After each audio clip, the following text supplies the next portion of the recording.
Good evening, and welcome to another episode of the Baseball Bums. I am Benny Scala, aka The Player. Now, you may know me from that critically acclaimed adult film, Whistle While You Jerk. And we may be bums, but I am joined by the Baron of Bumball Metrics, the great Jimmy Farrow. Jimmy, how are you, my friend? Whistle while you jerk. What is this? Snow White in the 7 centimeters? What's going on here? Oh, That's boy. rough. I like that one though. Now I'm a baron this week. Boy, my title changes The every Baron. week. That's all the Yeah. people need to know. So, Jimmy, anybody who is anybody is talking about Bumball Metrics. And I He's a actually got a beautiful letter in the mail yesterday from Ford Frick praising us for our epic breakthrough. Now the Ford address Frick? on the envelope was the same as the local asylum, and yes, the envelope was sealed with tapioca pudding. But God damn it was Ford Frick. He's very impressed with us. But you know what we're going to do tonight? We're going to take our defending champions, 1998 Yankees, and we got three great challenges: the 54 Cleveland Indians, 75 Cincinnati Reds, and the 2001 Seattle Mariners. Now, the Indians and the M's, they didn't win it all, but we decided to include them because of their epic, two of the best regular season records in baseball history. So are you ready, Der Baron? I am ready. All right. Well, before we get to the main event, we got a prelim here. Believe it or not, the baseball season is already 1/3 over. A little bit of, we're like 54, 55 games in. And Judge is on pace, believe it or not, last year was like out of this world. And he's on pace to match it or maybe even break it. But there we go. Look, this is a couple of days ago, but Judge 395, 18 homers, 47 ribbies. Soto 228, 8 homers, and I think like 23, 24 ribbies. Soto's making $62 million. So my comment is Soto isn't even SoSo. Should he give the Mets a refund? He's of course he's never going to give them a refund. But what's worse is his body language about the whole thing. I'm gonna look at it from a Met fan's perspective. I would be really pissed at him, not because of necessarily that the numbers stink. Of course, that's immensely disappointing, and you'd be pissed at him. But there's still plenty of time left in the season, and you got to wait that out. It's his body language. He is so. They used to give Robinson Cano a lot of grief when he was here. Yet he played every single game, and he was a great player, and he put up the numbers, and he helped win a championship.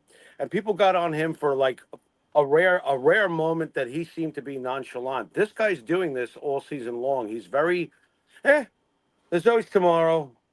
That's not the attitude to take here, and that's the attitude. And even if it's not really how he feels, it's the attitude he's giving off. It's the vibe he's giving off. He's giving off the reality. Yeah, he's giving off the, whatever, I got my money. That's how it feels to the fan. The fan's got to be fucking pissed at that. That's ridiculous. What it also further shows is that Soto should have been thanking Aaron Judge. Because, yes, when you're hitting in front of Aaron Judge, you are going to see better pitches. And Aaron Judge clearly doesn't miss him one bit. We're in first place last I checked by 6.5 games. Yeah. And Aaron Judge is on pace for 50-plus home runs, 150 or so RBIs, and he's threatening to hit 400. And he's pushing the 400 barrier there. Right. And the money that we so generously offered to him and instead wound up getting 3 quality players, that we have the best pitcher in Major League Baseball right now. Oh, we do. Absolutely. We wouldn't have that if we had spent all the money on him. We wouldn't have had Bellinger. And last I checked, Mr. Goldschmidt's done quite well with us, correct? Yeah. So everything's fine. And let's see if we can get back to the dance. I do like our odds early on, if we can quickly talk about what's going on with Aaron Judge's New York Yankees. I like what's going on. Okay, there's no powerhouses in the league, but you know something? What is it? Why does that penalize the Yankees or currently Detroit, who has the best winning percentage in the American League? We've got a few teams over 600, and maybe you have 1 or 2 more in the National League, but the rest is the rest. And that's why you play the games, because you never know when there's. We lead Major League Baseball in run differential, I believe. Right. Well, we're doing just fine, and he's struggling. And let the season play out. But Mr. Soto needs to change his body language because he's looking like he don't give a damn. And as a fan, that's the last thing I ever want to see out of a player. Well, I keep wondering though. I mean, the guy literally got offered by the Yankees $750 million, Right. and you're hitting in front of Aaron Judge. You know that Right. you're going to get good pitches to hit. You're Right. set for 1,000 lifetimes. Why do you Yeah. turn that down? Well, I'll never understand it because for a year less, he got $5 million more to go to the Mets, and it wouldn't have mattered to me what team he went to. Let's make that very clear. Because I am with Derek Jeter. Sure, we get dragged into arguments sometimes with Met fans if they force us into the argument. Because honestly, I have nothing to argue with a Met fan about. I know my math, and they should know theirs. And it doesn't matter when it happened. It happened. That's the math. You know.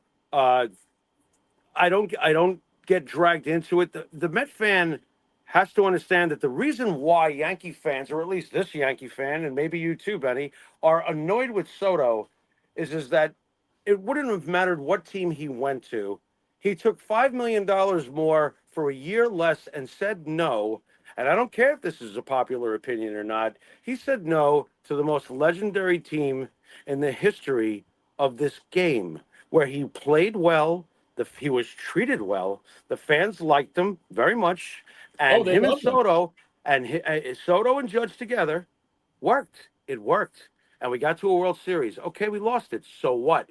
The odds are very good that you're going to get back there again, and you can go down as a great Yankee. And we offer. Look, if we had there's no such thing as lowballing today with these ridiculous numbers. But let's say we had offered him 10 years, 500 million, and that's that. And he chose to go wherever he went, whether it was the Mets or anybody else, for the 15 and the 765. Okay. It's the fact that we were that gracious to be right there with that, and he takes 1 year less and 5 million more to go someplace else. So it became clear to me it is about positioning and ego. He doesn't want to be behind and living in the shadow of Judge. He wants to be his own guy, and he wants the money. That's a bad Yeah, look. It wouldn't have mattered if he had gone to the Mets, the Red Sox, or the fucking Oakland A's, who are no longer going to be Oakland next year. Where are they going to be? The Vegas A's, whatever they're going to be. Sheboygan. You I know, think they're in the running it's now. the Yeah. whole point of it. And as a Met fan right now, I'm not laughing at the Met fan. The Met fan has been through hell. I'm a Jet fan. I don't know how I'm a Yankee fan and a Jet fan, but that's what I am. Most Met fans are Jet fans. I understand the pain. They must be furious, but that's why you don't talk shit. You don't talk shit. You can't talk shit. All right. The second Soto was signed, they had the parade plan. Did I miss something, Benny, or was that basically the way No, you missed nothing. some people were talking? You don't do that. You just don't. I don't do that, and I'm a Yankee fan. I don't declare anything. Play the games. Prove it. Show me. I'm not going to claim anything's going to automatically happen or ha ha, we win now. We took your guy. Apparently, he was never our guy. He was a 1 year dude, and I'll remember him fondly for the 1 year. You move on. Who gives a shit? Move on. But as far as his money goes, what's Judge getting paid this year, Benny? What'd you say 40, he's getting this year? 40 Soto? mil. Soto's Oh, making with the proration of his signing bonus, 61,875,000. wow. That's insane. He's on pace for 24 home runs. How many RBIs does he got? Maybe 75. All right, 24.75 with a 228. Wow. Yeah. That's like a guy who hits like seventh in your lineup back in That's the like day. that's Tom Paciorek from the old Yeah. Dodgers. Wow, that's rough, man. Yeah. Yeah, he's not worth it. I mean, come on. None of them are worth it. I was looking at Reggie's contract. When we signed Reggie Jackson in 77, 5 years, 2.5 million in total. Benny, can that be right? Oh, He was getting half a million a year for 5 years. $2.5 million contract, 77.81. I think that's accurate. I was like, and look at this guy. What's he making that in a bat? he's making about 400 grand per game, Come on. and that assumes And he plays all the games. you know what though? At the end of the day, it's definitely it's greed's fault, and greed comes through the owners and through the players and through the union and all that other stuff. But we're the dumbasses that have been paying for this for decades. Not but me and you anymore. I mean, you go see minor league games or more quaint and reasonably afforded events. So do I. I don't go to the main stuff anymore. Who can no, afford I it? won't. I won't do that. I won't do that. But I'm Yeah. thinking about back in the day in 55, 56. Mick wins the Triple Crown, Yeah. and he's waiting for his contract to come in the mail. Right. And I mean, by all rights, with Mantle's season in '56, was it when he won the Triple Crown? Yep. They should have offered him, I mean, part ownership of the team. And What, I he get a think they pay didn't cut? even offer him a raise. Right. He had to fight for a raise. Didn't he hold out a little bit? Not like hold out into And they training or gave him, season, they but gave him like, when we talked about a raise, they gave him maybe $5,000. oh, it's a joke. It's a joke. And that's why it's no surprise to me when we have on Monty and the Pharaoh like a Tito Santana or whatever telling us how he was delivering packages while he was a main star. You know what I mean? Like, they these guys weren't I mean, getting paid enough. what's the incentive? If Soto's getting paid twice a month, Yeah. let's see, 24, he's getting like every 2 weeks, somebody's handing him a check for $2.5 million. Yeah. Where's the incentive? There is no incentive to get. It's over. I mean, players used to have to. I saw somebody taking some real cheap shots at the old days. They were, this whole Met Soto banter on Facebook, and somebody was like, "Oh yeah, you won 20 titles when farmers were playing the game." I'm like, farmers? The hell are you talking about? They were men from all different walks of life. They were grown men who threw hard and hit hard. What are you talking about? The championships that occurred. And by the way, since free agency's been around for the last 50 years, but I think this is the 50th anniversary of free agency. Guess who's also won the most championships? Pre-free agency, we know it's the Yankees. Guess who it is post-free agency? It's the Same thing. Yankees. Yeah. So what are you mad at us for always being the smartest? Right. I'm not sure what you're mad at us for. We're really, really smart. We've Well, I always mean, had our that act means together. that Ever all that since means Babe is Ruth put on the uniform, we figured it out. And it's been that we way. signed the best farmers then, right? Is that what it Yeah. is? Yeah, and I'm Back in the trying to day? understand what do you mean by farmer when Joe DiMaggio's family came from a fisher port in the San Fray Bay, California. Mantle came from a mining town right in Oklahoma. Yeah, farmers. When farmers played the game, I found that to be like, oh no, you don't go around insulting many different backgrounds, do you? I mean, you think organized What? baseball, even back in the 30s and 40s, organized baseball. I mean, every team had scouts, and they had. I mean, how many? When Yogi got signed in the early 40s, I mean, how many minor league teams did they have? Yeah. I mean, they had such an extensive farm system. There was. I mean, you've heard the legendary stories of when the Yankees were scouting Joe DiMaggio and his brothers. They knew what was going on with the San Francisco Seals, who were prominent in that area. Yeah. Think about what year this is. We don't have the Dodgers and Giants over there yet, right? Nope. No, the Pacific Coast League in the mid-30s. I think they played like a 190 game schedule or something like that. It's a big deal. It was a very big deal. Now, folks, and you know what else? That farmer's crack. So you want to tell me that today's athlete has the constitutional makeup of Ted Williams, who stopped everything what he was doing when he went in and became a fighter pilot in World War II and risked his life for the country, and then came back and was just as great as he was before? The last man to hit 406? Oh, that farmer? Who are you referring to when you insult decades of greatness, whether it starts with Ty Cobb or goes through to Jackie Robinson or comes into the modern era? Well, who are you insulting? Who exactly are you pointing out with a stupid comment like that? I had to address that, Benny. I was like, what is this? Oh, you know that they're not Yankee fans. Well, I challenged them. You're not even baseball fans. You make a comment like that because now you've insulted everybody who played from 1920 through 1960 or so. It's just like, excuse me? Yeah, I mean, Carl Yastrzemski was like so heavily scouted and in the late 50s. And, kid from Long Island. Was it East Hampton? I think Long Island. Right. And his parents wanted him to get $100,000. And I think the Yankees made a pretty decent offer. He was a hometown kid. But in the end, Boston got him. And you can go into post free agency time period where the Yankee scouts were always the smartest. Who was the poor fella who stuck his neck out and told the Houston Astros that if you do not draft this kid Derek Jeter, I quit? and then they drafted Phil Nevin. Who was that scout? Because it was somebody that was, I think, Yankee connected, and he wound up, the Yankees wound up grabbing Jeter because the Tigers took Phil Nevin, or the Astros, or whoever it was that took Phil Nevin, or maybe even the Padres. I can't even remember. But the Yankees have always had the best scouting. They discovered Mariano when he was a teenager. Wasn't Mariano signed from like a very early age with the Yankees? Oh yeah. Yeah, it's just, the haters are going to hate. That's all I can say. Yeah, But Soto's a miserable failure so far, and I don't miss him. yeah, And I actually don't. When I saw the generous offer they gave him, how can you be mad at the Yankees? I'm not mad at the Yankees. They offered him a shit ton. you're being offered $750 million to play for the greatest team in the history of any professional sport, hitting in front of an absolute, future legend, which means you are going to probably go to multiple World Series. You're gonna have easily, have Hall of Fame stats, and you turn all that down for a few extra bucks. Yeah, they could have been mind-boggling. It's at different positions and stuff, but they could have been the Jeter A-Rod. They could have been the Garrick Root. They could have. Well, nobody's ever going to be Garrick and Root, but you understand what I'm getting at. Almost, They could have been a real tandem. They could have been a real amazing tandem, and they really could have commercially. Could you imagine if they started doing commercials together? You know what I'm saying? My God. The money and the fame that were coming that way, if he had chosen that way, and I still believe, like, at the end of the day, he would have a better chance. He's already been to a World Series with us. He experienced it.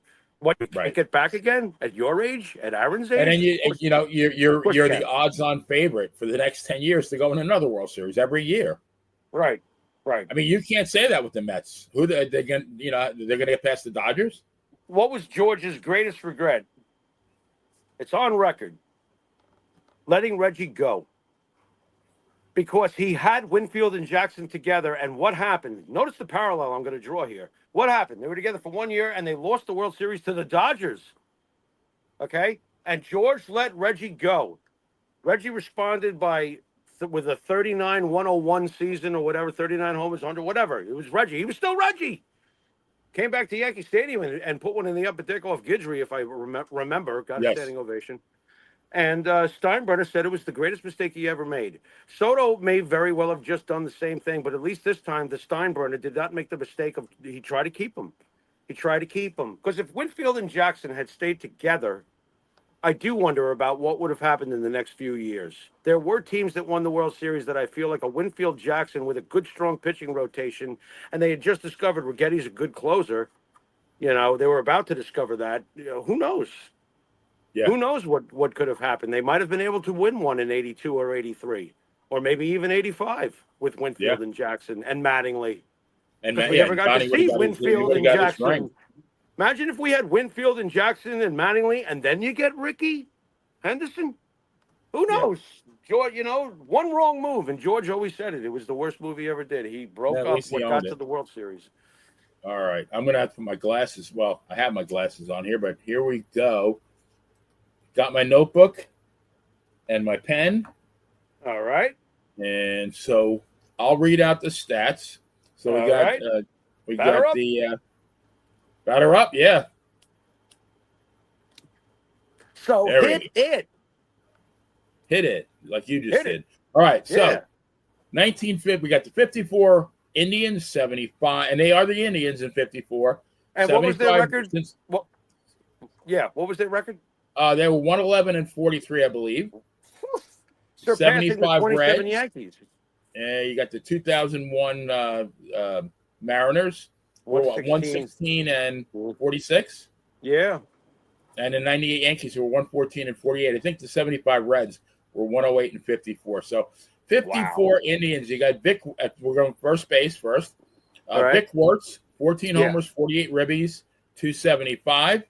You got for the 75 Reds, you got the RBI machine, Tony Perez, 20 homers, 109 ribbies, 282.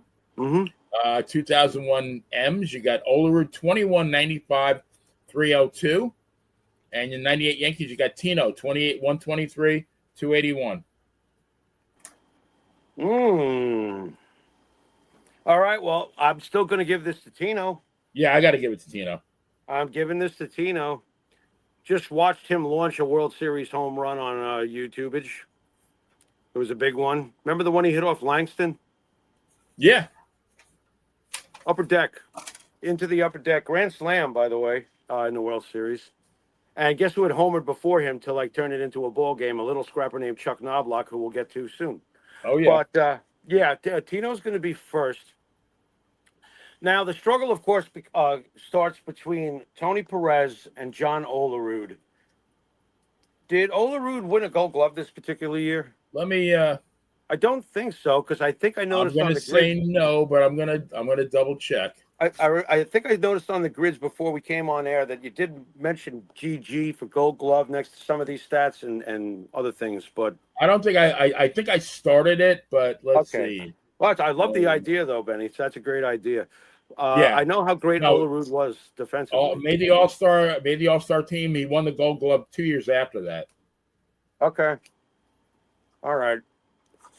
Then second has to be Tony, because after all, Tony is the RBI machine. Tony is the Hall of Famer, and Tony does have him beat outside of batting average, right, Ben? But that's why I was just curious as to whether or not Olerud collected a Gold Glove that year, because John Olerud was a really, really great hitter and defensive player. He was fantastic. He also wore the batting helmet, correct, on the field. He retired with a lifetime 295 average, and let's see, 3 Gold Gloves, 2 World Series, batting title. Okay. Nice career. What was his home run RBI-age? 255 homers. He wasn't a big home runner, but 1230 in ribbies. How many hits? 2239. Never struck out. No, he did. No, he never struck out 100 times. His highest total looks like 96. Yeah, I didn't think he did much striking out. I guess he needed to compile more, but he's pretty close, as far as... 1993, he came in third in the MVP. He was 24, 107, and he won the batting title with a 363 batting average. 363. Yep. That's a great ball player. Yeah, no, he was a great ball player. I'm wondering if he's Hall of Fame level. I think if he had retired with a 300 average, then I would be very much more passionate about it. But if I can argue for the offensive stats of people like Donnie Baseball and Keith Hernandez, the Olerud's in the conversation. You got a 295 lifetime career hitter with 255 home runs, over 1,200 RBIs, a bunch of Gold Gloves, championships. He was champion. The 363 batting average, that's insane. He was great. He was great. You know, did he do enough? You know what? I've seen others who did less than him that are in already. If I found out he got voted in, I wouldn't, No, I wouldn't bat an eye. No, I wouldn't bat an eye. Absolutely not. Excellent play. All right, so I'm going to put him third. Oddly enough, with all the praise we've just heaped upon him, and he deserves it all, he's third. And the guy who hit the ball, not the American Dream, Dusty Rose, the guy who hit the ball to Willie, right? Vic Wertz. Yeah, he's 4. At least he didn't embarrass himself with like a 225 batting average, though. I'll give him that. No, Wertz was a solid ball player. It hurts to put down Wertz. Yeah. All righty.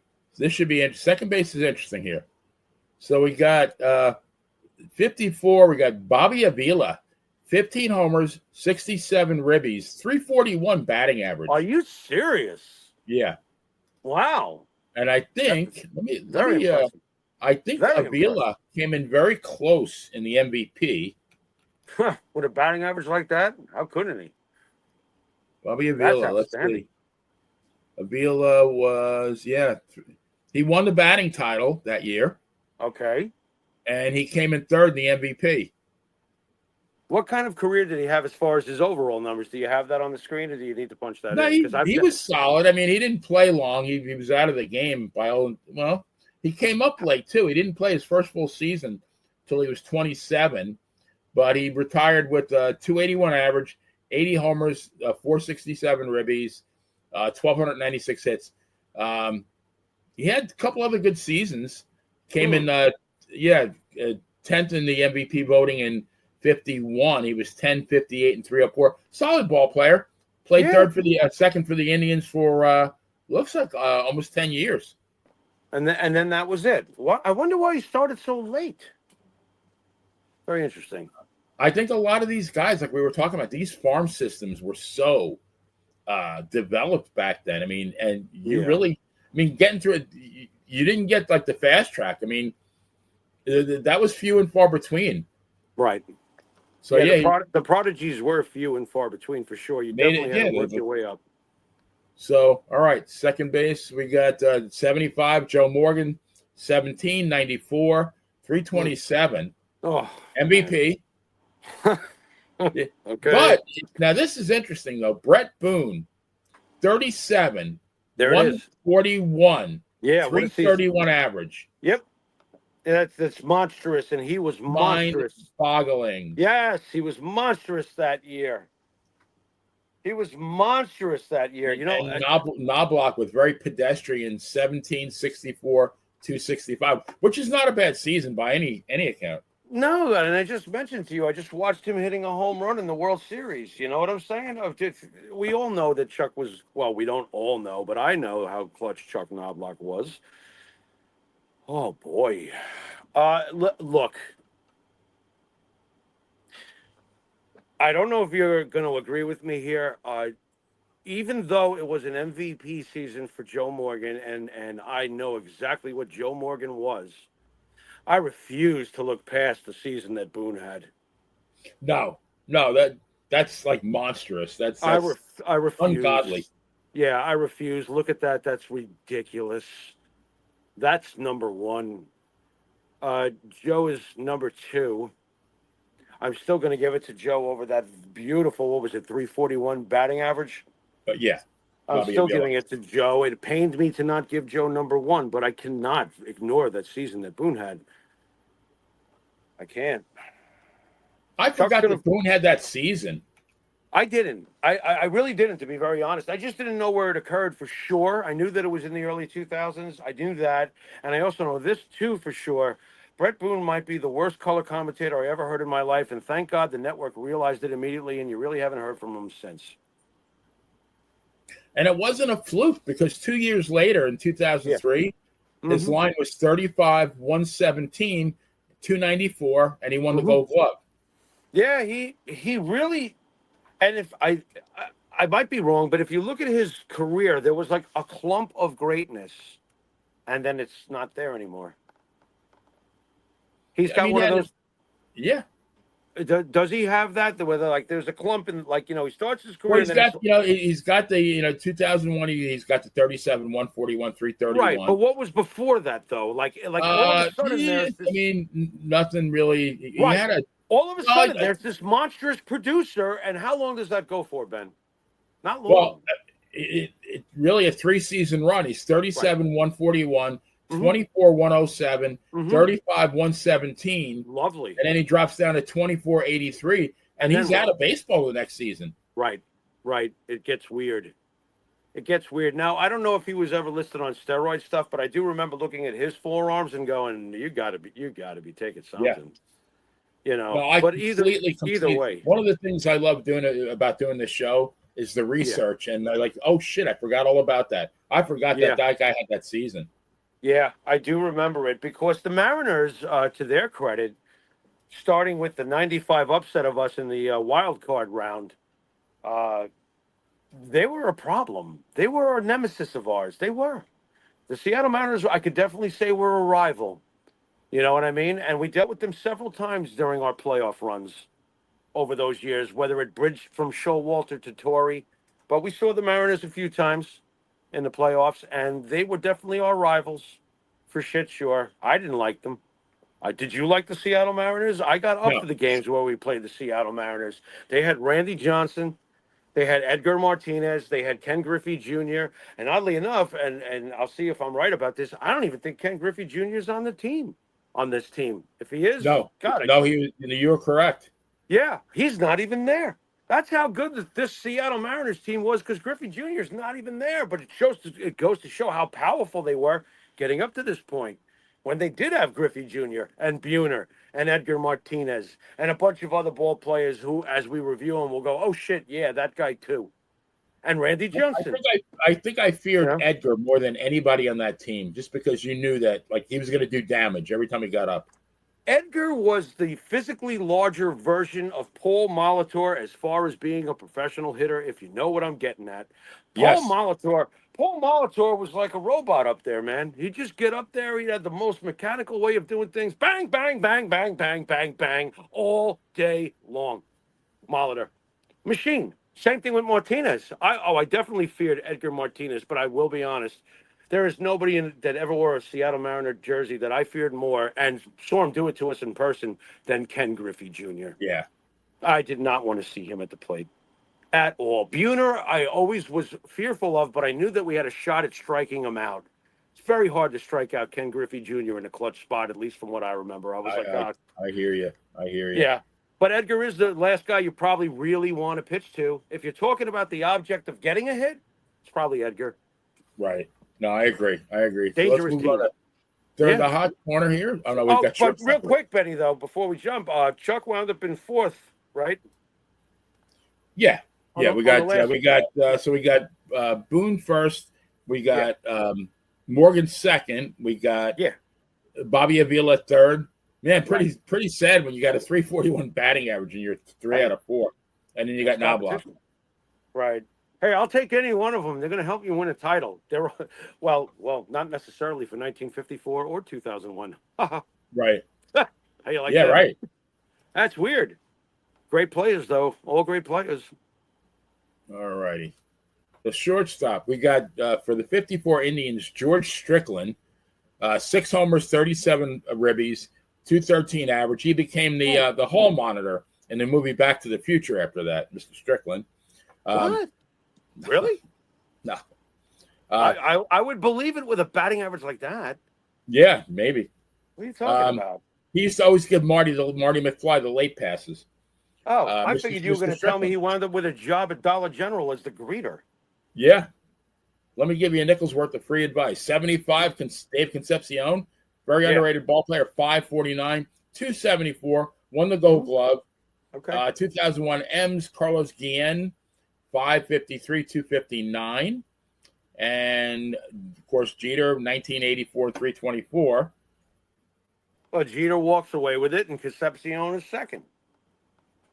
Right off the bat, right? Yeah, and, I mean, this kind of plays out, and then Guillen would be third, and Strickland, this is an easy one. Yeah, it is an easy one. Yeah, I like how Derek Jeter just walks away with it every time, though. Let's not let that get lost. No, all we got to do is figure out who's second through fourth. Right, and oddly enough, it's the guy who should be in the Hall of Fame, Dave Concepcion. Right. The more and more I look into it. By the way, I didn't even realize this either. When I mentioned Toby Harrah the last time we were talking about shortstops, little did I realize that Toby Harrah hit a lot of home runs in his career. I thought that he was just like a year or two or something. He had over 200 career home runs himself. He was a multiple-time All-Star. I'm like, wait a minute, he came to us for one season and stunk. I guess that was very impressionable to as a young kid. But I digress. No, Toby was a good ball player. Yeah, he was. All right. 213. What? But you know what's bothering me though? This name George Strickland. I feel like I've heard it before, and he was there more with this guy. If you can indulge me, what kind of career did George Strickland have? George Strickland. Because I feel why am I thinking that this guy was a manager at some point? But let me. There's something about his name that is saying to me I should know who this is. Not much of it. Well, you stuck around in the bigs for 10 years. All right. He was lifetime 224 average. Oh, he's terrible. Terrible. No Gold Gloves. No All Stars. Did he ever win a ring? No, he won nothing. Best average. He hit. Wow, this is odd. Like he's got a 216, 188, 177, 216, 213, 209, 211. But then in 1953, he hit 284. Go figure. Yeah. Wow. Just that one season. He was never a coach or a manager after that? I feel like I've heard his name. Yes, he was, because that's why you heard the name. Right. But, I mean, this is before your time, though. There's a lot of things before my time I know a lot about through my, reading up on it, or my dad or my grandfather or whatever telling me stories about these guys because they saw them. But Yeah, Strickland managed the Cleveland Indians for, let's see. Yeah, it's funny. He must have been an interim manager because it looks like 64, he managed him for 72 games. okay. And it looks like he got fired because he was the first of two managers. And then he took over for somebody in 66. Huh. He's for somebody else who got fired. Maybe That's Bertie weird. Tubbets. If I had to guess. But yeah, he managed a total of 112 games in the big leagues. All right. I was hoping you were telling me he was a manager somewhere for like a decade. I would have been like, okay, that's why I remember him. I don't know. No, I knew that he did something. I just, I kind of figured maybe he was a manager, but yeah. I'll tell you what he did. He didn't hit for average. No. He was like maybe the precursor. Remember Eddie Brinkman? Yeah. The old Senators? Yeah. Guy was great fielding shortstop. Yeah. Or Belanger, like we covered with his. Belanger, yeah, exactly. Yeah. His horrible batting average. But man, could he couple granite short? So, all right. I was thinking more about that too, Benny. I think a lot of that had to do with the way you described Mark Belanger, because he was very tall and he's very long. His arms were long, his legs were long. That was probably half the reason he didn't have to dive for anything, because he could reach it and he had great instinct. Right. So I think his body frame worked well for him not having to dive. He was good enough to stick around. I mean, yeah, 8 Gold Gloves, like you said. On those great seasons, on those great teams, rather. So third base, we got Al Rosen, the great Al Rosen, 24 homers, 102 ribbies, 300 average. You got 75. You got Pete Rose, 774, 317. 2001, you get David Bell, 1564, 260, and 98. I love this season. Brocious, 1998 and 300. What a great season that was. It really was a great season for him. It was a perfect season for Scott Brocious. It came out of nowhere too, because Brocious never put up those sorts of numbers. No. And then he was a postseason hero as well. Did Al Rosen win the MVP in 1954? Don't think so. In the American League? They had quite a few guys like that placed in the MVP. Yeah, definitely check that for me. For some reason, or maybe it's just the RBI total that I remember more so impressively. But for some reason, I thought he might have been a candidate or a winner. No, Rosen was 15th in the MVP. Oh, he was only 15th. Okay. So read me his numbers one more time before I make the call here. It's really funny. Real quick, you had two pitchers who were 5th and 6th in the MVP. You had one who was 19th. You had the runner-up. You had the third place. You had and number 15. And you had 7 guys who were in the top 25 in the MVP for that. Wow. Yeah. Rosen was 24, 102, 300.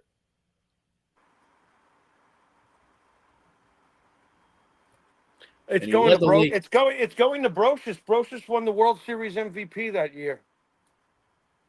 It's going to Brocious. The numbers he's not running away with it. You know what I mean? I've been consistent on my train of thought. He's not running away with it statistically. He's not smoking Scott in any category. They both hit 300, correct? Yeah. Brocious is 2 RBI short of 100. And what does he have? 111? Okay, he's got 111 RBIs. Brocious has almost 100.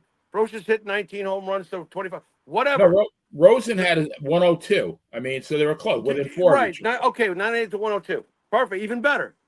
Even better. Even with 111, I'm still giving it to Brocious. Yeah. Brocious knocked in almost 100 runs, hit 300, and won the World Series MVP. It's about the season. It's about the season. Yeah. And how many rings did Scott wind up with? 3, right? Because when we got him, Boggsy got the first one. Boggs was the third baseman on 96, but then comes Scott. Scott's here for what, 5 years, 97 to 2001 or so? Something like that. I think Scott and Paul left after 2001. We lost Brocious and O'Neill. I remember that. I was like, oh, God, what's going on here? You know, I think they Brocious, both. He retired, didn't he? three World Series. Yep. Yeah, he Brocious got three. retired at 34. Yeah, he walked away, and he was still good. You know, but this was his season. Brocious never had a year like this before or after. This was his season, and he got the World Series MVP, and he was hitting home runs in the World Series. No, no, no. It's Brocious, then it's Rosen. And part of me wants to give it to Pete over Rosen, but I'm not going to get stupid or carried away here. But look up for me and entertain me. How many hits did Pete Rose have this year when he hit what, 317? Am I seeing that right? Yeah, let me. I'm going to guess What? 215. Oh God, if he did it again, then we're going to have a little conversation, you and me. 210 hits. Okay, Betty. So here's the question. We love to say this all the time in our casual conversations when we're not on the air. You got two guys standing in front of you. You got the 1954 Al Rosen, who's going to give you those numbers and hit 300. It's going to give you the, clear 100 RBI.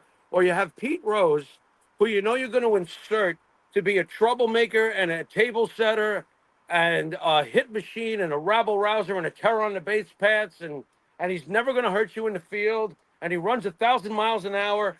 Are you going to pick Al Rosen from 54? Or are you going to pick Pete Rose from 1975? And I'm picking Pete Rose. No brainer. I know that the numbers are a little more impressive in the home run and RBI category, but I'm still picking Pete Rose. Rose led the league in doubles with 47. He led the league in runs scored with 112 runs scored. Yeah. Played every game. Yeah. His on base is 406. Right. Great. I mean, this is what happens when and the players are not the same, but this is what happens when you put Ty Cobb against Ralph Kiner. Who are you going to take? I'm taking Ty Cobb. You know how small the list is of people I would pick over Ty Cobb?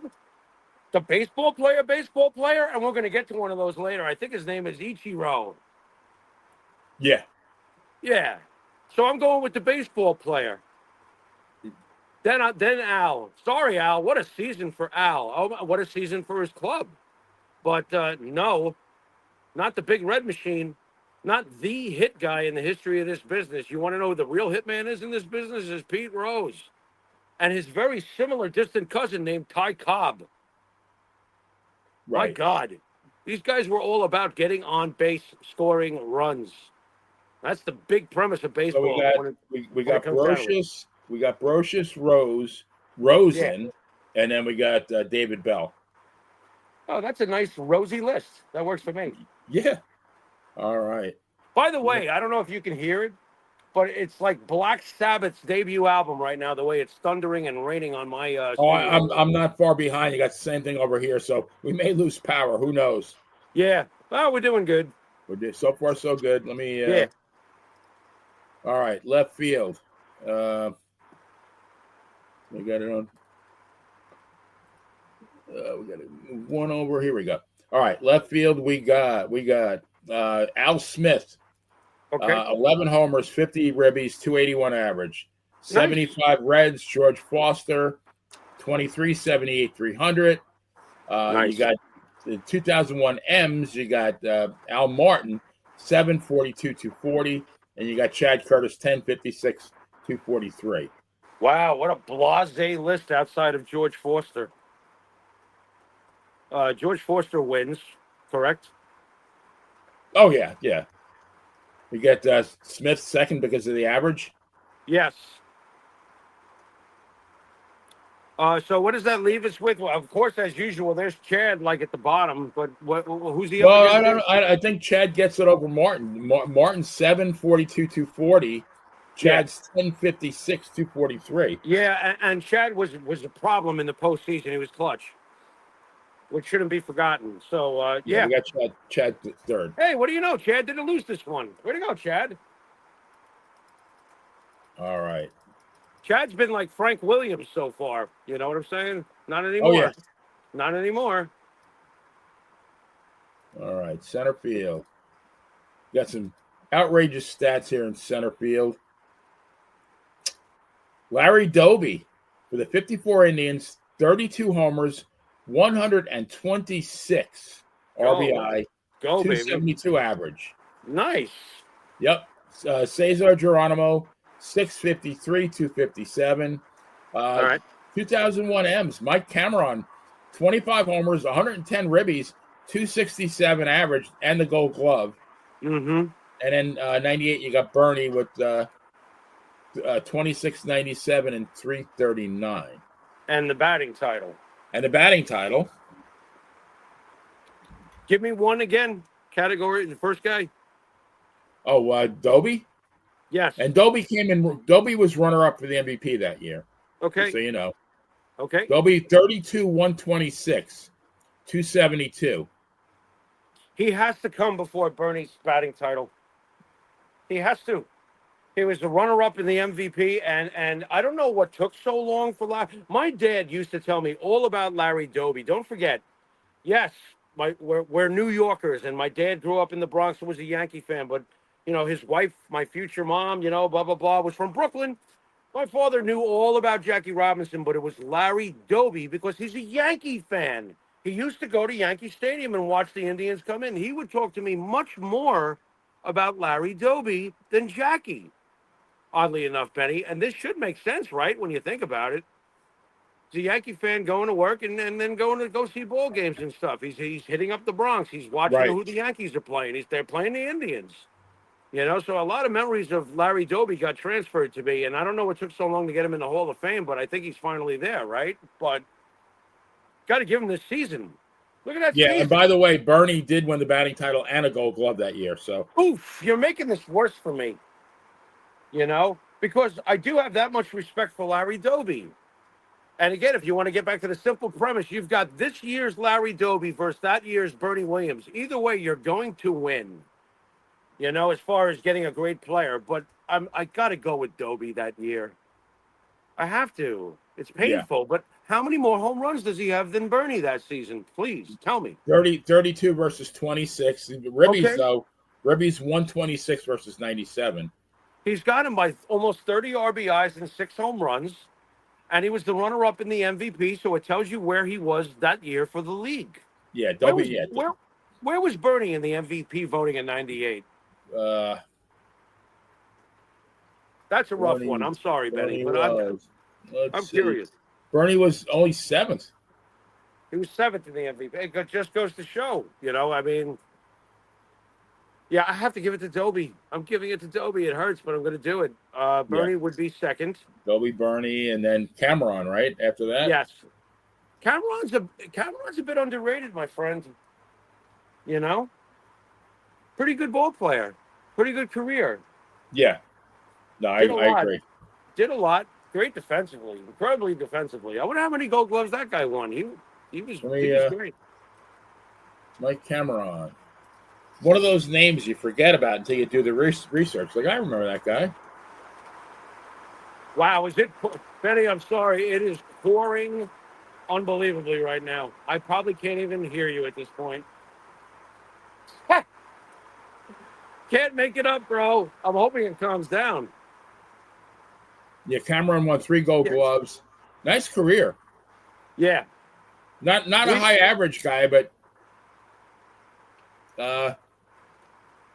let's see, 278, 968. Not bad. Okay. 278 home runs, and he almost got 1,000 RBIs. Almost 1,000, yeah. Yeah. All right, we'll better step it than up we a bit. remember. See if we can finish this here. Left field, or right field rather. All right, right field. What was the final order on the center field? Okay. Let me go back. Hang on. Yeah, as long as it doesn't get the way it just was a minute ago, I might be fine. You got Doby number 1, you got Bernie number 2, Cameron number 3, and you got Cesar number 4. Yeah, Cesar with the crappy batting average. Sorry, Cesar. Yeah, and no power. All right. Here and right, we got Dave Philly, 12 homers, 60 ribbies, 226. You got Griffey with 4 homers, 46 ribbies, 305. Then I didn't even put all I put was Ichiro. No last name necessary. 869, 350. And you got O'Neill with 24, 116, 317. Wow. How many hits did Ichiro have that year? I knew you were going to ask that. Yeah. My God. This was the first of 10 consecutive 200, 200. 200. This is a rookie. Right. 242 hits, with 56 stolen bases. Won the Yeah. MVP.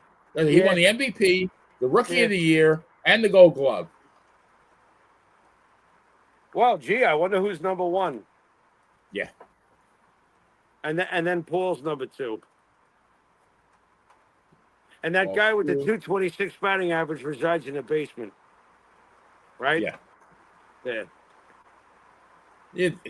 Griffey with a solid 305 in the third place, but Yeah. Ken Griffey Sr. Great average hitter. yeah, not really a lot of power, but a solid No. solid hitter though. Oh, excellent batting average year after year after year. Yep. And Ichiro was another Ty Cobb. Ichiro was another. He really was. He was another Ty Cobb or a Pete Rose or whatever. The guy was a terror. Everything he did, dude. That arm. What about the arm Ichiro had? The throwing arm.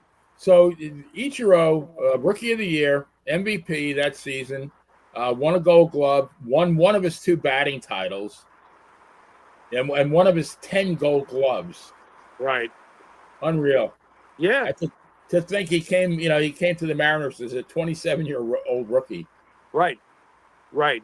And they gave him Rookie of the Year and gave him all these awards. And then when Matsui came over to play for the Yankees, they said that he wasn't a rookie.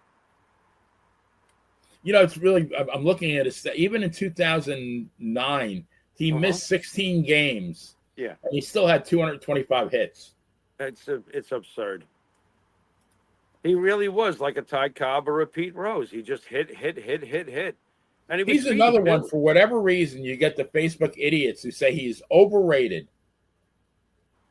In what way is he overrated? Where do you have him? He was a slap hitter. So? Yeah, so was Pete Rose. So was a lot of guys. Something wrong with being a contact hitter with an insanely high batting average that does the object of baseball to you idiots out there that do make the comments that Benny just mentioned. The object is to hit the ball and get on base. If everybody who comes to the plate just gets on base by hitting the ball where the defenders are not, you know what the final score is? It's infinity to nothing. So the object is to hit the ball. If it goes over the fence, great. But if your batting average is 350 and you had how many hits that year? And you won Rookie of the Year? And he did this 42. He did this for 10 consecutive seasons where he had over 200 hits. That's absolutely insane. He's there. He's in the conversation with the Tony Gwynns as far as being able to get the F on base. Or Wade Boggs. Look, if you want a hit, if you need a hit, Ichiro is the guy. So I don't care what his methods were. We watched guys who would put their foot up in the air and swing the bat. We watched guys who would torque their thumb. Mike Hargrove's lifetime batting average was very impressive. People did weird shit. The human rain delay.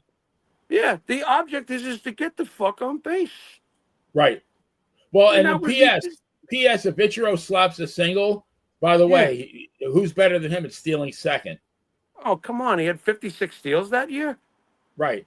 Look, and oh, by the way, you're trying to score from third on a short fly to right field. Who's going to gun you down at home plate?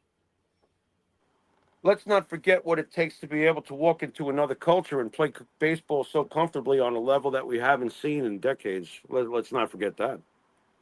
No, the guy was a generational player, and I mean, honestly, I think if he came up as a 22-year-old, we're talking about a new hit king, right? Yeah, probably. He probably would have wound up with the most hits. He looked good in He looked good in pinstripes, even though he was older. Right. I mean, he was a ball player. At least he wore the pinstripes, and he did nothing to embarrass himself. I was just like, it's Ichiro, man. Any great team should want to have one of. Don't forget too, when people make such short-sighted comments about what kind of player you were.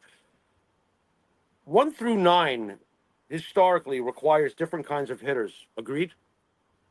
Yeah.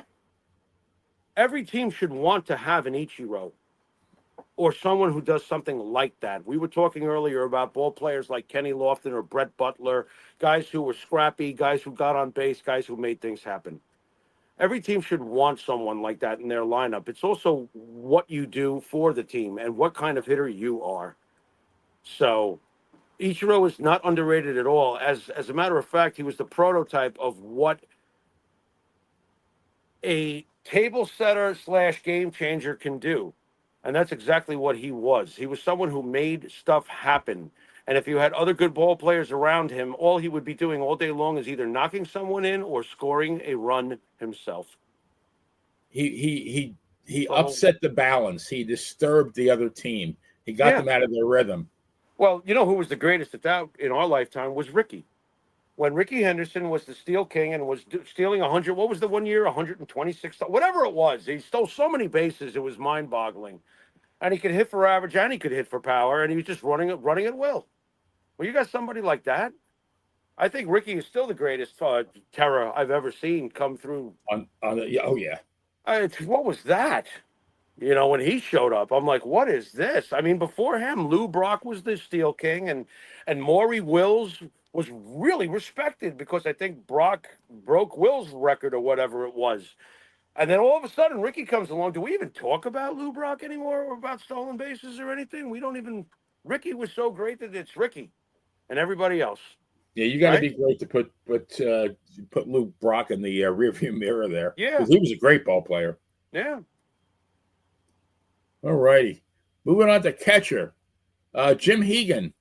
Yeah. 11, 40, and 234. I think he was a bullpen coach for the Yankees, wasn't he, back in the day? I think you're correct. During the 70s. And his son played for the Yankees, Mike. Yep. 75, Johnny Bench, 28, 110, 283, won the Gold Glove. There he is. 2001 M's, Wilson, 1042, 265, and Jorge with 1763, 268. Let's get the guy who should be in the guy who was in the Hall of Fame out of the way, and the guy who should be in the Hall of Fame out of the way. Because So you got 1, 2. You got Bench, Yeah, Jorge. It's Bench and Georgie. And we give Wilson number 3. Yeah. Yeah, I can live with Yeah, that. we'll go with that. And by the way, that's why when we put the 76 Reds in previous competition up against the 98 Yankees, that I was very puzzled by Johnny's season. This is a Johnny season. You know, oddly enough, when the 76 World Series came, Johnny Bench was Johnny Bench as great as could be. But this is a Johnny Bench season because in 76, he hit 234 from what I remember you reading to me. You know? Yeah, he had enough. Now this is very ironic. You know, Hegan, with his 11 homers, 40 ribbies, and his 234 average, comes in 22nd in the MVP voting. I guess right? Well, it must have been a day where writers were focusing. He must have been an excellent defensive player, and worked great with his pitching staff. So Yeah. I guess those were writers that were looking at it like, wow, he really accomplished a lot and gave him credit for it.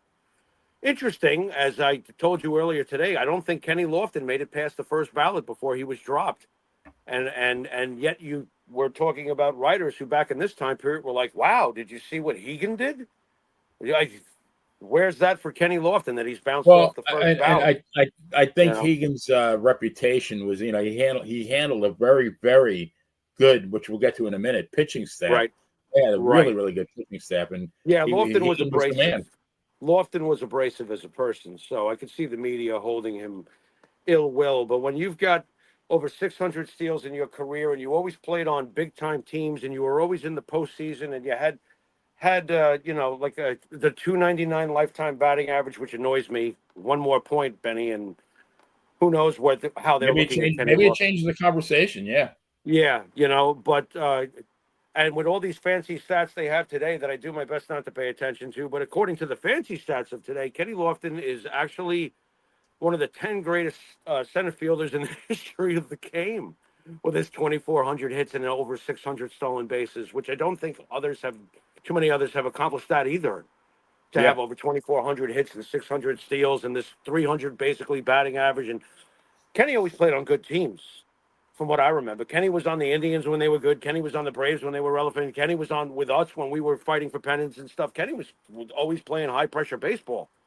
So I'm not sure how you fall off on the first ballot, but eventually we're going to have a show on that, Benny. We got to. Guys that fell off the first ballot, and it's like, WTF. What the fudge? Yeah, Lofton, 4 Gold Gloves, right? Yeah. 4 Gold Gloves, Mm-hmm. 299 average, Yeah. 2,400 hits, Yeah. 622 steals, Yeah. multiple All Stars. How many? Let's see, 6. 6-time All-Star, 4 Gold Gloves, 600 plus steals, 2,400 plus career hits, 299 career batting average. Played on nothing but top-tier teams in playoff pressure-packed moments. Go on. No, How many runs did he score in his career? How many runs did Kenny Lofton score in his career? Kenny Lofton scored. Let's see. Oh, I can't wait to hear this number. 1,528. Very few. I overestimated just a touch. I thought to myself, he's got to be somewhere near 1,600, but I don't feel bad about what you just read me. That's a lot of runs, Benny. Add the runs he scored. You're the accountant, Doug. You don't have to. Add the runs he scored to the RBIs he knocked in. What? That's a lot, you're man. Talking about that's 2,300. Yeah, that's a lot of baseball being played there by that guy, and excellent defensively. Bit of a head case, bit emotional, but I want someone like that. I do. Every team should have a bit of a loose cannon, whether it's a Paul O'Neill or a kook like a Lenny Dykstra, or a little scrap guy for the '86 Mets or whatever. You know, you put the guy out, and he does what he's supposed to do, though. I mean, that bottom line. Yeah. All right. We got the bench, not Johnny. Real quick though, the recap for the catchers, please, for the audience at home. Sure. Yeah, we got Johnny Bench number 1. You got Jorge number 2. We got Mr. Wilson 3, and we got Mr. Hegan number 4. Right. All right. I'm good with that. All right, the bench. Now, okay. This is kind of wait. Before we start the bench, we're going to add Darryl Strawberry's numbers. All right. Which makes it 47,205. I've got this memorized, Benny. All right. So you got the now, I guess in fairness though, we got to add Edgar's stats to the M's, right? Oh, you better. You're going to have to. Absolutely. Yeah. Well, the premise stays the same no matter what. Yeah. 54 innings, 28, 154, 263. Not bad. This surprises me. 75 Reds, bench, 14, 137, 236 average. Yeah. Pretty now, we got, for the M's, we got 18, 148, and 270. But let me do this. Oh, that's going to change big time. Yeah.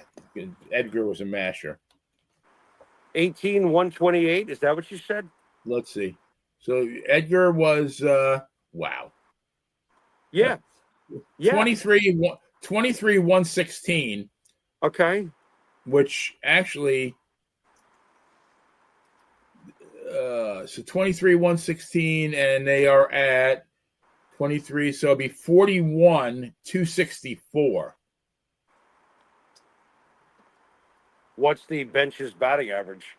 Just do an estimate. I know Edgar had a great batting average, and he's going to raise their poor bench batting average up. Just take a guess. Yeah, I mean, Edgar hit that year. He hit the 306. Okay. So you give me. I'm going to say that's going to put him up to about 280. Nice. Okay. All right. And you said we got Straw was what, 24 homers or what? 24.57. So we're 47,205, and the average is around 276 or so for the bench with Darryl's 259. Kind of neck and neck between us and the M's. Right. Oh man! All right. So one more time, and I apologize, folks, but give me the M's total to the Yankees total one more time. 41 264. You know, it's a good. The year before, Martinez who was 37 145 as a DH, and he hit 324. 41 264 versus 47 205, and they're both similar. No, it's the Mariners. Name an average, yeah. It's the Mariners. The Mariners take it. Yeah, and you know what? It makes sense, and I'll tell you why. because the benches are comparative, and then when you add 1998 Darryl Strawberry, it usually tilts in the past shows we've done in favor of the Yankees. But in this case, his counterpart is Edgar Martinez.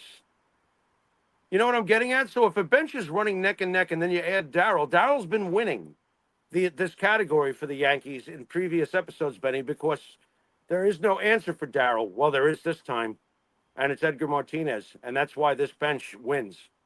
Yeah, it's close. Period. So it's It's 1-2. close. It's close. And then we I got have to to give it to the I mean, M's. you got to put the Reds in last place on this one, right? Yeah. Yep. Oddly right, so enough, that's strange too. I mean, who's on the Reds bench? Why did they fail so miserably? Let me. That's weird. They didn't Yeah, even, it by was the pretty way, again, anemic. I everybody. think, yeah, and you had Dan Dreesen, Right. who's a good hitter. By the way, once again, all these benches clear 100 RBIs. Correct? I mean, Yes. yeah, we've All been right, noticing that for sure. So they're all doing their job. Yeah, you had Dreesen was 738 and 281. Okay.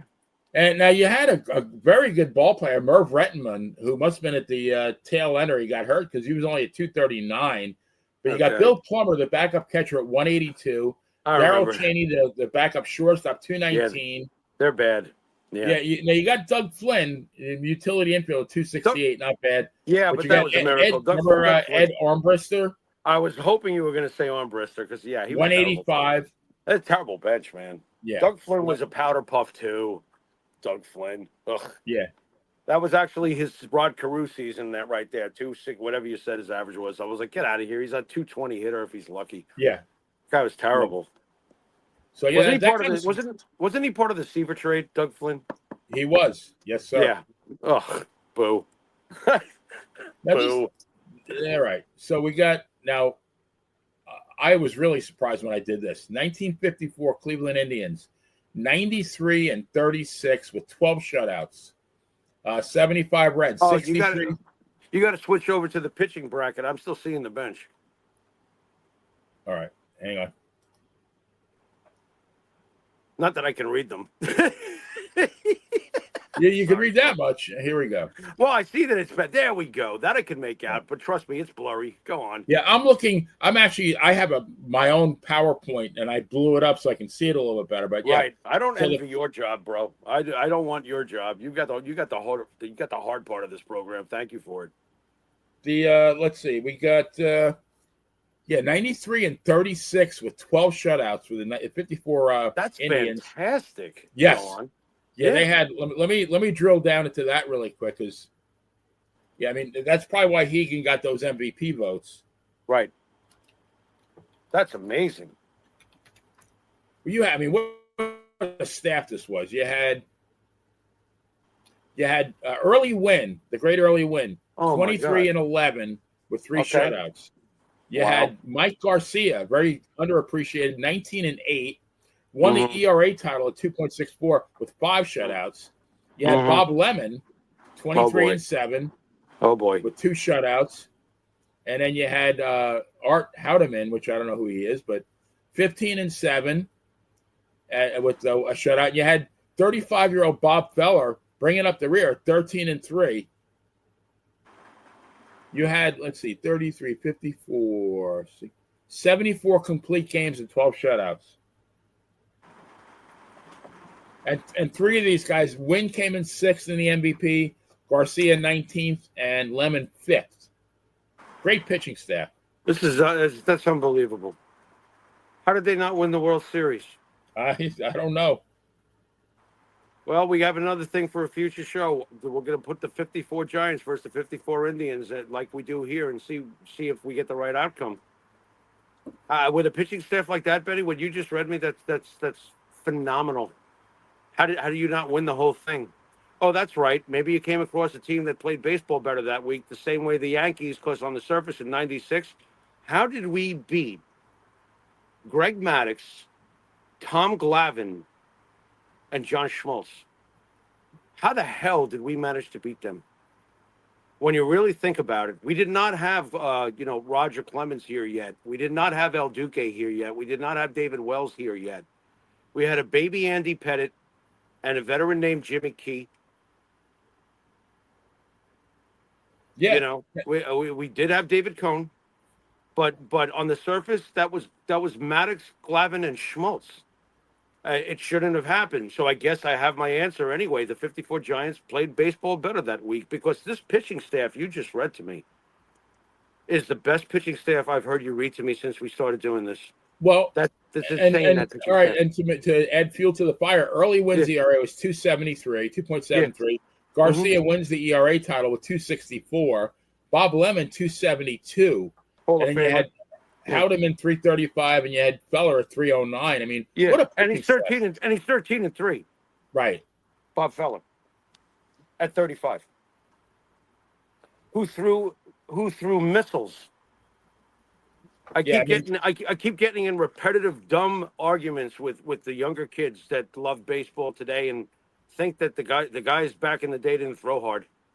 Because every eyewitness story I've ever heard about Bob Feller was he threw missiles. He threw missiles. Right. Yeah, I mean, God only knows what he would have clocked on the radar gun. Ah, come on, stop it. These were grown men, and these were men who were willing to put down their bats and go to war. Don't talk to me about how hard the guy threw. You know nothing about the human race. Right. Right? Right. Yeah. I'm going to come back from getting shot down in World War II and come back and hit the shit out of the ball again. Yeah, now you don't even understand what kind of person you're talking about, much less the player.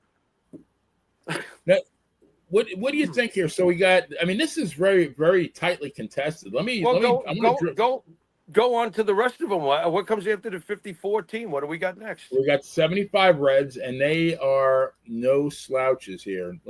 Really, because I'm expecting to hear nothing like to bowl me over as far as names. Go on. No, not really names, but consistency. Yes, of course. You can't be the big red machine and not have a pitching staff. I'm sure. All right, you got. I'm sure. Gary Nolan, 15-9. Okay. Yeah, Jack Billingham, 15-10. There he is, Jack Billingham. Fred Norman, 12-4. You had the great Don Gullett at 15-4. That's the guy. Yeah. Okay. And you had Pat Darcy at 11-5. Well, you got a bunch of pitchers that are winning a hell of a lot more than they're losing. That's a hell of a balance. That some of the names are like, okay, wow. But you also have you got a guy like Gullett whose ERA was 2.42, who was fifth in the Cy Young that year. But yeah, a guy like Billingham was 15-10. He was with a 4.11 ERA. He was really good though. He was a good pitcher. And Norman 3.73. Yeah. I love Don Gullett. Don Gullett wasn't hurt all the time. Well, you know what Don Gullett was? Don Gullett was Jimmy Key. But Don Gullett got hurt and couldn't get to be Jimmy Key. He did get to be a champion, though. Don Gullett wasn't about, just like Jimmy Key wasn't about, Don Gullett wasn't about blazing speed. Don Gullett was a painter. He knew how to hit corners. Do you remember how he beautifully hit corners, Don Gullett, with his wonderfully smooth left-handed motion? Yeah, he was not a power pitcher. No, he wasn't. He would paint a picture. And that's what I liked about him. And it's really sad to think that I think it was his shoulder that betrayed him, because it wasn't about throwing hard with him. And that's what Jimmy Key was, too. Jimmy Key was an artist. You know, Andy Pettit was an artist. Let's face it. It wasn't about striking people out with Andy Pettit. It was about painting. And so Gullett is the best pitcher on this staff to me. Jack, we know, is, what's weird? He's got the same name. Well, you took of Billingham, right? Jack Billingham? Yeah. Oddly enough, he's got the same name. I feel like he's the Reds' equivalent to having a Jack Morris. It's not as great as Jack Morris, but he was kind of like their bulldog. His ERA might be a little high. It was a workhorse. Yeah, Jack's was a little high. Those were some of the things that they try to keep the great Jack Morris out of the Hall of Fame for. Well, his ERA's a little high. Who gives a shit? A winner's a winner. Right. But even Andy Pettit was hittable. Of course he was. Yeah. But he won. Well, you know how to pitch out of when he was getting hit. All right, now listen, this is really, this is a tough one. 2001 M's got Freddie Garcia, 18-6. with 3 shutouts. Aaron Seeley, 15-5. Jamie Moyer, 20-6. Paul Abbott, 17-4. And John Halama, 10-7. Now you got some high ERAs. You're like Abbott, 17-4 with a 4.25 ERA. Yeah. Now Garcia was at 3.05. He led the league. Pretty decent staff.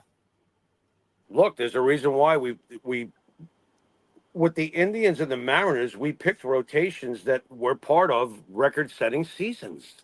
Right. As surprising as it is, we really shouldn't be surprised at all. When a team wins 116 games, everything's got to be happening correctly. And we're seeing that for the most part. I mean, those teams have delivered pretty much at every position. They might not have won every position that we've done on this show so far, but no one's really embarrassing themselves out of Stinky McWinky's 213 batting average and was a coach for like a blink, and we thought we remembered him when he wasn't memorable. As in Strickland. Now I'm back to George Strickland. Mr. Strickland, yeah. Yeah. But, I'm not surprised that these pitching staffs are. I'm surprised at the names that I don't recall having such great seasons. But it's funny. I guess champions get remembered more. Is that fair? All right. I'm gonna throw this out to you. I'm gonna say the 54 Indians are number one. Whoa, I'm gonna say that Whoa. We haven't even discussed the Yankees. You haven't read the Yankees. Oh, I thought you knew those ones by heart. Hang on. No. It's the audience at home. We have to cover this for the that's audience true. at home. That's true. For any of the we've said these every week, but who knows? We got new viewers, hopefully. Exactly. This is an informative program. Educational and informational and sensational. All right. Let's cover this pitching staff because I love this. I love this staff, though. I love this pitching staff. We get Andy Pettit, 16-11. Wait, hold on. I'm sorry, Benny. I love this staff. Is that a future title for one of your adult features? Wait, say that again? Is that a future title for one of your adult features? I love this staff. What do you think? Well, it'd be like for my significant other, of course, but yeah. Yeah. With an arrow pointing towards me. Yeah, absolutely. Yeah. There we go. Okay. I love this staff too. Staff. I love this staff too. All right. You got Pettit, 16-11. Wells, 18-4, third in the Cy Young. Cone, 20-7, fourth in the Cy Young. Hideki, 13-9, and you got El Duque, 12-4. And you got Mendoza, 10-2. And you got Mendoza 10 as a spot starter. Right. Well, I do agree with what you said about I think this is the first time the 98 starting staff is going to lose this category, Benny. You got to give it to the 54 Indians. That's just insane what you read to me about the 54 Indians. Yeah, I could not vote against them. That's like unbelievable. That's why they won 111 games. Right. Yankees are the Yankees second. That's the real question. Here's what do we have with the final three again? As far as overall, you got the 2001 M's at 80 and 28 with 4 shutouts, and you got the Yankees at 79 and 35. Oh, I'm still taking the Yankee staff over that particular year. So yeah, I would too, because you had a lot of high ERAs. I mean, the M's were a run-scoring machine. Yeah. You had good records, but very high ERAs. The distribution of quality names and quality seasons is much greater and much more balanced amongst the Yankee staff of 98. So sorry, 2001. And on top of it, we knocked them out of the playoffs that year. So there's that too. You got your 6 starters at 10-2. You're doing something right. Right. Only the Indians could overthrow that. When you have Early Wynn Hall of Fame and Bob Lemon Hall of Fame and Bob Feller coming up the rear, like you said, at 13-3 in the Hall of Fame, no, it's got to go to the Indians that year. How did they not win the World Series? How? Right. Who's all right? Well, it was Willie Mays. I mean, we know that. So we got the Yankees in second. We got to put the M's in third, and then the Reds in fourth. Correct? Yeah. And they all were, by the way, these were all excellent rotations. What's going on here?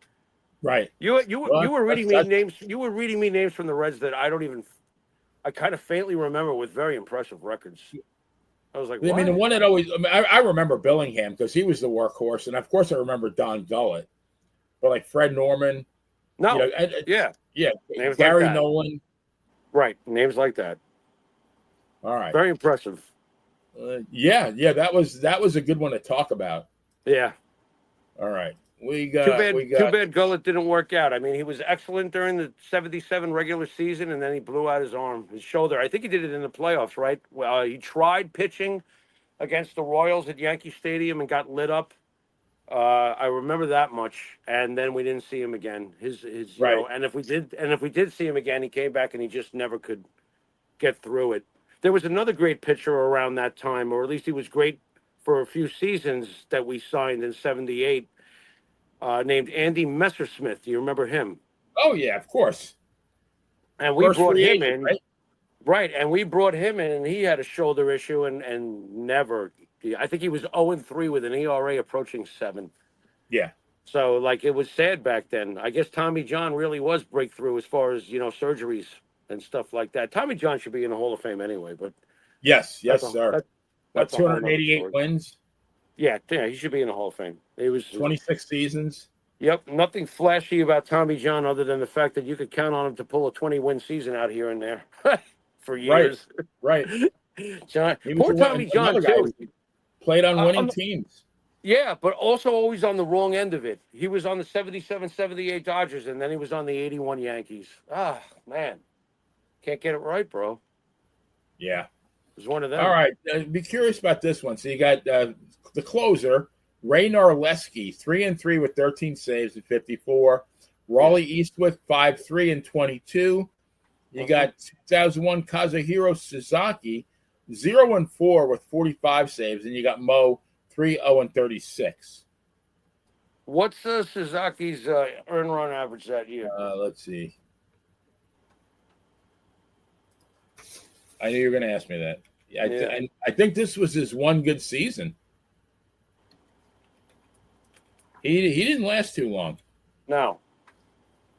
In fact, he lasted four seasons. Yeah. 3.24. Yeah. 3.24, and what was Mo here? I mean, if No, he's 0-4, he blew 4 saves at least. It's not about him and Mo. Mo wins.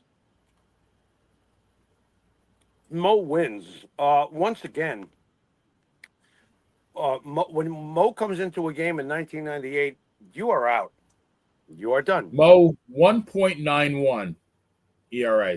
You can't are, give it to a guy with another point and a half higher. Yeah, you are done. And he's also the only closer on any head-to-head thing we've been doing with bumball metrics with 0 losses. I say it again, as I've pointed out in previous shows. When he comes in, you're done. In 1998, you're finished. So you can keep your extra 11 saves and your record-breaking team, and you lost to us in the damn playoffs that year. Keep the extra saves, and that's why when you were reading me these numbers, my debate in my head was not about Mo. My debate is whether or not Mr. 3.24 ERA with his 0-4 record is better than Rollie Eastwick, who had 22 saves and a 2.09 ERA, I think, that particular year, being the closer for the Big Red Machine. Rollie had a number of good seasons. Rollie Eastwick was much, much better a closer and delivered a ring this year with a 2.09 ERA. So the question is do we care about all those saves on a 116-win team that probably put him in good position constantly to have success because of their insane offense? Or there is an insane offense in Cincinnati too, if you want to play devil's advocate. But am I going with the 3.24 and the 0-4 against the 2.09? Let me see. What do you think? Eastwick. He was the closer for both championships, I believe, for the Big Red Machine. 5-3, 2.60, 22 saves. 2.60. Oh, so in '76 he posted 2.09. Yeah, he was 11-5 with right. 20. all in relief. Right. He was the closer. Yeah. Benny, who are you taking? I don't do that often. Are you taking the guy with the 45 saves on the team that didn't win a championship? Or are you taking the guy with the 2.6 ERA, the 22 saves on the Big Red Machine? I would lean towards Raleigh Eastbrook. I have to be honest. Yeah, me too. Yeah, because I know who the better closer is. And I know who the better closer is that year. It's about the season. Yeah, sure, the numbers are pretty, but it didn't follow through to a title. And well, I mean, and the case, question is, I mean, the one thing I twice. couldn't track is how many blown saves. We know the Sasaki guy blew at least 4 saves, right? Oh, for sure. Yeah, for sure. Again, that's why I always marvel at the 0 for Mariano that year. I mean, again, I say it. You realize that Mariano got up one day to go to report to spring training camp and get ready to work the whole season with the end goal trying to be a world championship and didn't lose a single game. And he left at the end of October with no losses. Well, no losses. Yeah, keep your 45 saves. Keep them. Right. And you can keep them in Rawley's case, too. I want Rawley Eastwick. He's the closer for the Big Red Machine. Great years. Closer. He did even better the following year from the numbers you read, 11-5, 2.09. He did. He was a stud. Then they had him and the other guy, Will McEnany. Remember him, the lefty? They had the righty-lefty thing going on. Yeah. Yep. No, he was top for a few years there, for sure. All right. Last but certainly not least, 54 Indians. That number's wrong. That should be 111-43 for Al Lopez. Right. Okay. Sparky's 108-54. Lou is 116-46. Torrey's 114-48. Well, it's Joe again. They 125-50. Yeah. By the time that it was all said and done with, they roller coastered everybody, and they didn't have to have a huge, sexy, power hitting name in the middle of their lineup. They were the greatest baseball team ever. I don't know how it's going to turn out tonight, but I'm still going to feel that way, even if you read me otherwise. Now, do we give Lou, or I mean, that's a tough one. I mean, this all the way around. This is a tough one. Right. Well, what Lou managed to do that year is insane. It really is. The 116 wins. And yeah, I got to be honest, I'm a Yankee fan. When they were approaching it, I'm like, oh man, don't break it. You're not better than that team. Nobody's better than that team. So I didn't want them to break it. But when they did, I was like, okay. And then they came up against us in the playoffs. I'm like, wow, now we can do something about it. And we did do something about it. It's incredibly impressive, but I'm not good. I can't. Are we really going to say that it's more impressive than Sparky getting the first of 2 of the Big Red Machine, one of the most legendary teams ever that we talk about, outside of the 27 Yankees or maybe Mantle and Maris's team? The Reds, the Big Red Machine is right there with the greatest teams ever mentioned, and many feel they're the greatest team ever mentioned is the Big Red Machine. So what's more impressive? It is Sparky. It's Sparky. Sorry. It's the beginning of those 2 back-to-back championships that you put out the most amazing. How many Hall of Famers are on that team? Oh, maybe it's time for Rose to get the F in. Maybe Concepcion should have been in a long time ago. I mean, the whole infield should be in, right? I mean, yeah, the whole infield should basically be in. And then if you look at the outfield, there were no slouches there either. George Foster had a great career. Yeah. He's not a Hall of Famer, but, he's one of those guys you could at least talk about. He had a great career. Ken Griffey Sr. was a great professional hitter for well over 10 years. Even Dan Dreesen coming off the bench. Yeah. No, it was a great team. It's got to go to Sparky. It's got to go to Joe first. Joe managed the greatest baseball team of all time and has the most wins when you combine it all. The end game is to win the World Series. That's still the end game. And no one did it better than the 1998 New York Yankees and the 75-76 Reds. I'll say the 76 Reds were even more impressive because they swept the Yankees. They had to go 7 games in this one. But look, they won it. And it was the first of back-to-backs, and it's the Big Red Machine. The end. Yeah. So Sparky's second and Lou was third. And oddly enough, with 111 wins, he did the same thing Lou did back in the day. When you think about it, toppling the mighty 1927 Yankees. So I ask you this: what is more impressive? Hold on, let's slow down here a second. What's more impressive, Benny? What's more impressive? The Cleveland Indian manager overcoming, even though it's one game, but he did it. The 1927 Murderers Row 110-44 New York Yankees, or the 1998 record being overcome by Lou Piniella a few years later. What's more impressive? Yeah, that is a tough one. Oh, it's crazy, isn't it? Should we give it to Lou just because they play more games? A little bit more games on the schedule. I mean, how many games would the Indians won if they were afforded those 8 more games? You know what I mean? Right. Yeah, they were 111 and What if 43. What if they go 7-1 and they have 118 wins? Right. So it really comes down to, if you're being historically responsible, what is more impressive? Taking 27 years in between to bypass Ruth and Gehrig and the great Miller Huggins, since this is the manager category, or Lou Piniella 3 years later to topple the Yankees with 116 wins. I mean, nobody had won that. I mean, besides Murderers Row, right? There was never an 110 win season. No.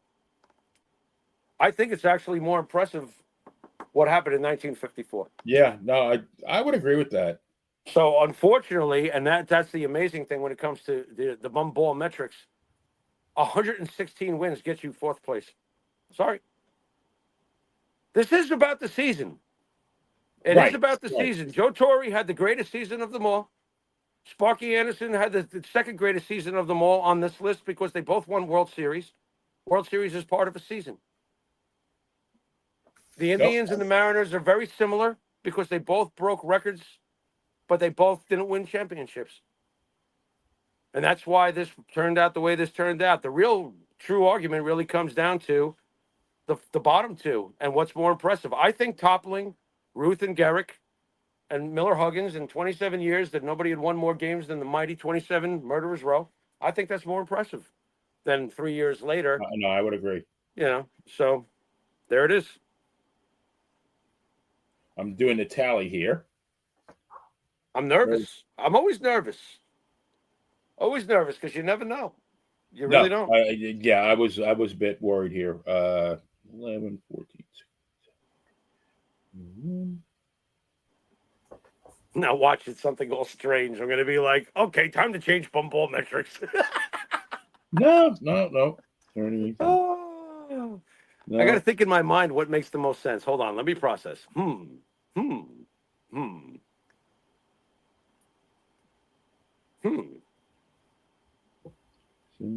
going to take me 1 second here. 7. Yeah. 14. 17, I just read Hot Lips Houlihan passed away from. Yeah, how sad, right? Not very happy about that. I think what only what a great show that was. Oh my God, one of the best shows ever. It was. It took a very serious situation and somehow made you laugh and cry at the same time, depending on the scene. What a great show! And they were able to overcome and transition major characters leaving and replacing them with successful replacements. And they did it multiple times, whether it was the Colonel, whether it was Hawkeye's best friend, whether it was Burns leaving for Winchester, whatever they did, they always hit a home run with it. What a show. Yeah, you had Radar first and then Klinger, right? Yeah, Radar, Klinger, right, correct. Then you had well, Trapper got replaced by BJ. BJ Honeycutt, that's what I was. Yeah, the BJ Honeycutt. Blake got replaced by Colonel Sherman T. Potter. Horse hockey player, Buffalo Chips. All right, the results are in, Mr. Farrow. Here we go. Oh, God. All right, 4th place with 37 points, 1954 Cleveland Indians. Okay. 3rd place, 33 points, 2001 Seattle Mariners. Makes sense. 2nd place, 28 points, 75 Reds. And winners and still champions, 22 points, 98 Yankees. Look at those Yankees still dominating. You know what? It all makes sense. Again, thank God. Because I wonder, we go through this and I don't have it like, I'm not cementing in my head who's getting what place and what the numbers are. I'm just getting a feel, but I'm always in nervous anticipation what the final result's going to be. But if you tell me 98 Yankees are the best team of all time over the four we did, yeah, of course they are. And then the Reds, and then the Mariners and the Indians. I still got to wonder, though, what would have happened if the Indians pitching staff went up against the Mariners, but I could see why the Mariners would be ahead of them. I could see it. I think the closest competitors to the 98 Yankees were the 29 A's, I believe. Were they? How many points? I have to go back and look at my. I think I kept my stat sheets, but I think that the closest I've seen it come was the 27 Yankees were only 4 points behind the 98. Oh, if you count like all the Yankee teams, yeah, I'm talking about like, since the 98 and Yankees then there was have been defending. Right. So far, the two teams that I've seen give the 98 Yankees the closest run has been the 27 and the 39 Yankees. Right. So their only competition is themselves. Yeah, exactly. Sorry, folks. Yeah. There's when we kicked this off, there was a reason why we started with those four Yankee teams, 27, 39, 61, and 98. Right. There was a reason for that. But I mean, yeah. Good stuff, bro. This was. I really thought this was going to be a little bit closer. I am surprised at 6 points differential. Yeah. I'm a little surprised by that. What messed them up was they had the worst starting pitching. Mm-hmm. They had, center field with Griffey, right? Or Geronimo, rather. Geronimo. Yeah, and in right field with Griffey. Right, because Griffey's numbers were very modest outside of his nice 305 batting average. He only had like 4 home runs and 46 RBIs or something like that. Right. I think you read. But, yeah. The bench was very weak. The bench was terrible. Yeah. We always, and what's funny, oddly enough, we usually just wind up, the 98 Yankees usually wind up just closing the deal when we get to the bench. But this was the one time where the Mariners bench won. Yeah. When you throw Edgar's numbers in there, you can't overcome that. So what does that say about the 98 Yankees? Once again, we didn't even win the bench category, and we won very, very comfortably. But, we're consistent. The only we didn't win the starting pitching either. You had Chad Curtis in left field, got us a 3.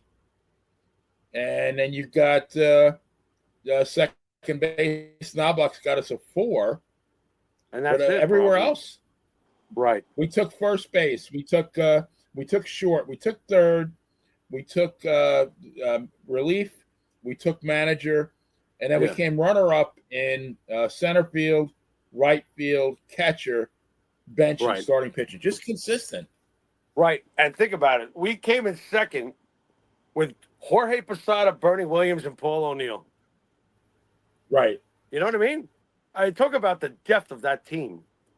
That's our second place on some categories, the ones where we didn't win the category. And we got Bernie Williams, Jorge Posada, and Paul O'Neill. By the way, all 3 numbers, you folks who aren't aware, you can go to Yankee Stadium and see that they're retired numbers. Right. It's just, come on. The 1998 Yankees were so loaded. They were just so loaded. It's going to be impossible. I'm wondering if we're running out of challenges for them. I'm sure we're going to find some more. Well, I would like to also do other teams head-to-head. Like, I would like to re-explore the 54 World Series or the Miracle Mets. Maybe they should have won. Because after what we did with the 60s Yankees-Pirates World Series and did the matchups of the seasons and the World Series in total, and the Pirates won, anything is possible. Because I do believe after what we did with the bum ball metrics that the Pirates were the better team. So I do want to re-explore World Series. Did the right team win? And that in itself could be very interesting. So look forward to that. Maybe like a 69 Mets versus the Orioles, and then maybe 69 Mets, the Indians, Giants. I'm fascinated 54 by Indians, Giants, right? Yeah. Yeah, I would love to re-explore the 84 Padres, Tigers. Another good one. You mentioned that before, yeah. There's good players on that damn Padres team, man. There's some really good players on that team. I would love to see if this should have gone longer, or if possibly the Tigers had more of opponent than appeared though at that World Series. I'm just interested in those kinds of things. And we had a Right. good time exploring the Diamondbacks Yankees one because we discovered that if Mario didn't throw the ball in the center field, the Yankees should have beat the Diamondbacks in 2001. Absolutely. But ball metrics Absolutely. doesn't lie, folks. No, It doesn't no. lie. I mean, even You know, Ford Frick reaffirmed it. The commissioner of right baseball. from Kings Jeez. Park Psychiatric Center too. By Yeah, the yeah. way, was that letter from Wisteria Hall? It's one of the buildings on the property. Just curious. Okay. You I know, don't know. Do they serve tapioca pudding there? If they do, then yeah.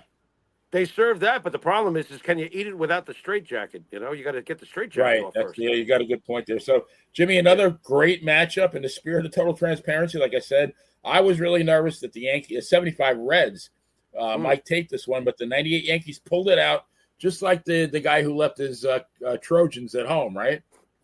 He pulled it out. Pulled it out. Monday Night Raw, All right. huh? We're gonna thank the good people that stayed with us for an hour and 40 minutes. But another great episode of the Baseball Bums. We had to do this though. We had to be thorough. We don't want to. I know it's a lot of time, but we had to be thorough. We want to make sure we give each position its proper due. So it does take a little bit of time, but I think it was worth the effort. But if you do love chatting about the great game of baseball, you are in the right place. And if you're looking for some great wrestling and even some epic non-wrestling content just like this, please hit the like and subscribe buttons and become a part of the Monty and the Farrell family. This is a family that will welcome you with open arms. Mr. Farrell, will you do the honors and take us home? You've been watching the Baseball Bums, and until next week, later.